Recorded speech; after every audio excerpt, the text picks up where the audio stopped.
11 বছর পার হলেও শেষ হয়নি নারায়ণগঞ্জের আলোচিত 7 খুনের বিচার কার্যক্রম। তাই কার্যকর হয়নি আদালতের রায়। রায়ে কিছুটা আশার আলো দেখলেও গেল 8 বছরে আর এগোয়নি বিচার কাজ। এ নিয়ে হতাশায় ভুগছেন ভুক্তভোগীদের পরিবার।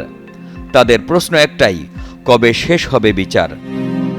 নারায়ণগঞ্জের আলোচিত 7 মার্ডার মামলার রায় দ্রুত কার্যকরের দাবিতে মানববন্ধন করেছেন নিহতদের স্বজন ও এলাকাবাসী। 25 এপ্রিল ঢাকা চট্টগ্রাম মহাসড়কের মৌচার বাসস্ট্যান্ডে এই মানববন্ধন করা হয়। আমরা তো এখনো অনিশ্চয়তায় ভুগতাছি যে আজও পর্যন্ত রায় কার্যকারিতা হইব কিনা। 11 বছর তো অনেক মামলায় রায় কার্যকারিতা হইতেছে, আর এটা আলোচিত মামলা, এটা সবাই জানে, সবাই প্রমাণ করা, সব কিছু দেখা, চোখের দেখা। কেন এই মামলা ঝুলে থাকবো? তো বাংলাদেশের আইনের প্রতি আমাদের কিভাবে এত শ্রদ্ধা থাকবো? আমরা তো আইনের প্রতি আস্থা হিসেবে বসে রয়েছি যাতে আমাদের এই মামলাটা দ্রুত রায়টা কার্যকারিতা করা হোক, এবং যে 7টা পরিবার যে ধ্বংস হয়ে গেছে অন্তত তারা এটুক নিয়ে স্বস্তিতে থাকুক যে না, এই হত্যার বিচার হয়েছে। যেভাবে ওরা নির্মমভাবে হত্যা করছে, 7টা পরিবার ধ্বংস করছে, 7টা পরিবারের চেয়ে যারা মারা গেছে তারা তো অনেক কষ্ট নিয়ে মারা গেছে। তাদের এই হত্যার যদি বিচার দ্রুত না হয় তাহলে আমাদেরও বাইচে থেকে কি লাভ? টানা 7মবারের মতো বেস্ট টিস্যু পেপার ব্র্যান্ড হিসেবে স্বীকৃতি পেয়েছে বসুন্ধরা টিস্যু। মানববন্ধনে অংশ নেন আলোচিত 7 খুনের মামলার বাদী ও নারায়ণগঞ্জ সিটি কর্পোরেশনের প্যানেল মেয়র নিহত নজরুল ইসলামের স্ত্রী সেনিলা ইসলাম বিউটি সহ অন্যরা। আমাদের এই মামলার দ্রুত রায়টা যেন কার্যকারিতা হয়, এইটাই আমাদের 7 পরিবারের চাওয়া, আর কিছুই চাওয়া না। যাদের হারাইছি তার তো কখনই আর আসবো না, কিন্তু আমরা তো তাদের বিচারটা অন্তত পাই, যাতে আমরা তো দুনিয়াতে বাইচে থাকি, যাতে তাদের বিচারটা অন্তত দেইকা যাইতে পারি। 2014 সালের 27 এপ্রিল ফতুল্লার লামাপাড়া এলাকা থেকে নারায়ণগঞ্জ সিটি কর্পোরেশনের প্যানেল মেয়র নজরুল ইসলাম ও আইনজীবী চন্দন সরকার সহ 7 জনকে অপহরণ করা হয়। অপহরণের 3 দিন পর শীতলক্ষ্যা নদী থেকে তাদের মরদেহ উদ্ধার করা হয়। এ ঘটনায় নিহত নজরুল ইসলামের স্ত্রী সেলিনা ইসলাম বিউটি ও নিহত আইনজীবী চন্দন সরকারের জামাতা বিজয় কুমার পাল বাদী হয়ে ফতুল্লা মডেল থানায় পৃথক 2টি মামলা করেন। পরে আসামিরা আদালতে স্বীকারোক্তিমূলক জবানবন্দি দেন। 2017 সালের 16 জানুয়ারি নারায়ণগঞ্জ জেলা ও দায়রা জজ আদালত 35 আসামির মধ্যে সাবেক কাউন্সিলর নূর হোসেন, র্যাব 11 এর সাবেক অধিনায়ক lieutenant colonel Tarek Sahid Mohammad, major Arif Hossain, commander M Rana সহ 26 জনকে মৃত্যুদণ্ড ও 9 জনকে বিভিন্ন মেয়াদে সাজা প্রদান করেন। উচ্চ আদালত 2018 সালের 22 আগস্ট নূর হোসেন ও র্যাবের সাবেক 3 কর্মকর্তা সহ 15 জনের মৃত্যুদণ্ডের আদেশ বহাল ও 11 জনকে যাবজ্জীবন সহ 9 জনকে বিভিন্ন মেয়াদে সাজা দেন।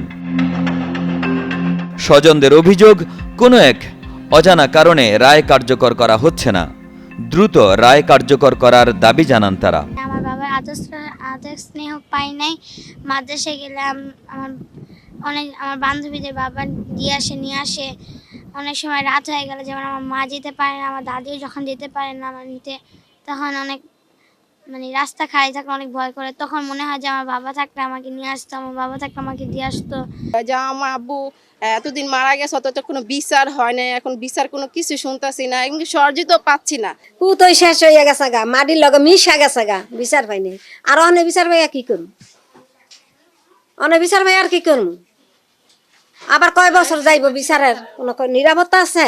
কখন এই রায় হবে, কখন এই রায়টা কার্যকর হবে আমরা একটু দেখব। কিন্তু এর ভিতরে 2 জনের বাবা অলরেডি দুনিয়া থেকে বিদায় নিয়ে চলে গেছে, তারা বিচারটা দেখে যেতে পারেন না। এই বিচার যদি বাংলাদেশে না হয়, আমার মনে হয় না আরো যতই অপরাধ হোক মানুষ পার পেয়ে যাব।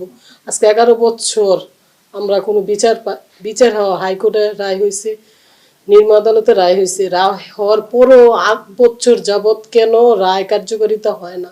মামলার লিভ টু আপিল নিয়ে শেখ হাসিনা সরকারের সমালোচনা করেছেন বাদীপক্ষের আইনজীবী সাখাওয়াত হোসেন খান। 2017 সনে এই ডেট রেফারেন্সটা রায় হয়েছে, সেই রায়ের পরে আমরা মনে করেছিলাম যে রায়টি দ্রুত কার্যকরের ব্যবস্থা হবে, এবং এই রায় কার্যকর হলে এই বাংলাদেশে যে মানুষকে খুন, গুম এবং হত্যার একটা সংস্কৃতি চালু হয়েছিল সেটা আমরা মনে করেছিলাম বন্ধ হয়ে যাবে, কিন্তু সরকার, তৎকালীন ফেসিস্ট শেখ হাসিনা সরকার ওই আসামিদের দিয়ে আপনার আপিলেট ডিভিশনে রিভিশন দাখিল করে এবং রিভিশন করার পরে আপনার সেই 17 সন থেকে আজকে পর্যন্ত সেই রিভিশনটা এখন পর্যন্ত শুনানির অপেক্ষায় আছে। আশার বাণী শুনিয়েছেন নারায়ণগঞ্জ জেলা ও দায়রা জজ কোর্টের পিপি আবুল কালাম আজাদ। তিনি জানান, এ মামলায় বর্তমান সরকার খুবই আন্তরিক এবং দ্রুত নিষ্পত্তির কাজ চলছে। আমরা অ্যাটর্নি জেনারেল সাহেবের সাথে একাধিকবার কথা বলেছি। এই মামলা অ্যাটর্নি জেনারেল সাহেব নিজে থেকে দায়িত্ব নিয়ে এই মামলাটা যাতে অতি শীঘ্রই নিষ্পত্তি হয় সেই ব্যাপারে বিভিন্ন পদক্ষেপ গ্রহণ করছেন। এবং রাষ্ট্র থেকে আমাদের যে বিষয়টা, আইন মন্ত্রণালয় থেকে যে বিষয়টা বারবার আমাদেরকে এনশিওর করা হচ্ছে, এই মামলা যারা আসামি পক্ষ তারা কখনোই কোনো রকম অ্যাডভান্টেজ নিতে পারবে না, বরং যারা এইখানে ন্যায় বিচার পেয়েছে, যারা বাদীপক্ষ ছিল, তারা এই মামলাটার পরে ন্যায় বিচার যেমন নিম্ন আদালতে পেয়েছে, উচ্চ আদালতে পেয়েছে এবং সুপ্রিম কোর্টে এপিলেট ডিভিশনে যেটা আছে লিভ টু আপিল, সেখানেও অবশ্যই আসামিরা চূড়ান্ত তাদের শাস্তি বহাল থাকবে। এই ব্যাপারে রাষ্ট্র পরিপূর্ণভাবে কাজ করে যাচ্ছে। সিদ্ধিরগঞ্জ থেকে আসাদুজ্জামান নূরের পাঠানো তথ্য ও ছবিতে ডেস্ক রিপোর্ট। একে আজাদ, কালের কণ্ঠ।